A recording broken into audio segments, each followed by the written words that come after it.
আজ আমার কাছে মা আর ছেলে এসেছে বিভৎস রকম ভাবে ফেসে। কিভাবে ফেসে গেছে? ছেলেটি ক্লাস 12 পাস, আর্মিতে জন্য প্রিপারেশন করছে, অর্থাৎ মাঠ ক্লিয়ার করার জন্য দৌড়াদৌড়ি করছে একটি ইনস্টিটিউট থেকে। ভবিষ্যতে নিজেকে দেশের জন্য সমর্পণ করে দেবে সেই ছেলেটি। তার মা এবং সেই একমাত্র ছেলে, বাড়ির একমাত্র ছেলেকে মা তৈরি করছে যাতে সে আর্মিতে যেতে পারে। সে কি করেছে? বন্ধুদের পাল্লায় পড়ে নিজের অ্যাকাউন্টকে, নিজের বাবার অ্যাকাউন্টকে, নিজের খুড়তুতো ভাইয়ের মোবাইল নাম্বারকে ব্যবহার করেছে। বন্ধুরা সেই অ্যাকাউন্ট ব্যবহার করেছে, করে সেই অ্যাকাউন্টে 5 লক্ষ টাকা ঘুরিয়ে দিয়েছে। এই পরিবারে কিচ্ছু নেই যে সে মামলাটি করবে। মামলা মেটানোর টাকা সেই পরিবারের নেই। মা এসছে এই ছেলেটিকে সরকারি চাকরি হবে এর মামলায় যদি একবার জড়িয়ে যায়, আর কোনোদিন কোনো চাকরি সে পাবে না। ক্রিমিনাল মামলা তার মাথার উপর লেগে গেল, ডাইরেক্ট ইনভলভমেন্টের মামলা। এখান থেকে বেরোনো অসম্ভব ব্যাপার।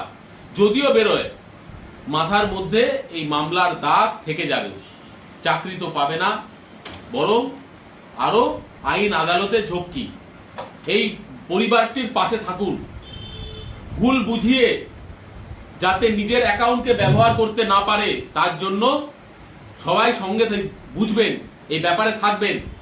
নিজের অ্যাকাউন্ট নাম্বার কারোর সাথে শেয়ার করবেন না, নিজের ওটিপি কাউকে দেবেন না। বারবার অনুরোধ রয়েছে। এইভাবে চাকরি পাওয়া যায় না, বন্ধুরা এইভাবে উপকার করতে পারে না। সামান্য টাকার জন্য হাতে ধরিয়ে দিয়েছে, দিয়ে অ্যাকাউন্টগুলিকে ব্যবহার করেছে। পরিবারটি আজ পথে বসতে চলেছে। বলুন আপনাদের বক্তব্য কি বলুন। স্যার, আমার নাম গোপাল ঘোষ, আমি নদিয়া জেলার চাবড়া থানার বাসিন্দা। আমি ফেসবুকে একজনের সাথে পরিচয় হয় এবং কথা বলি।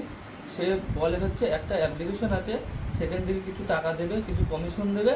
এর জন্য আমাকে অ্যাকাউন্টটা দিয়ে কিছু করা হবে না, শুধু টোকেন বিক্রি করা হবে এবং কেনা হবে করে অ্যাকাউন্টটা ভাড়া লাগিয়ে দিল, সিম কার্ডগুলো ভাড়ায় লাগিয়ে দিল, তাই তো? হ্যাঁ। কত পয়সা পেয়েছিলে তোমরা? বেশি পাইনি, 10,000 টাকা। 10,000 টাকার জন্য আজকে জেল যাত্রা, আজকে জেল যাবে। প্রশাসনের কাছে অনুরোধ করছি, এই মায়ের কান্নাটা বলুন। মাসিমা আপনি বলুন, আপনার ছেলেকে আজকে আপনার কাছে অত টাকা রয়েছে যে এই টাকাগুলি ফেরত দেবেন?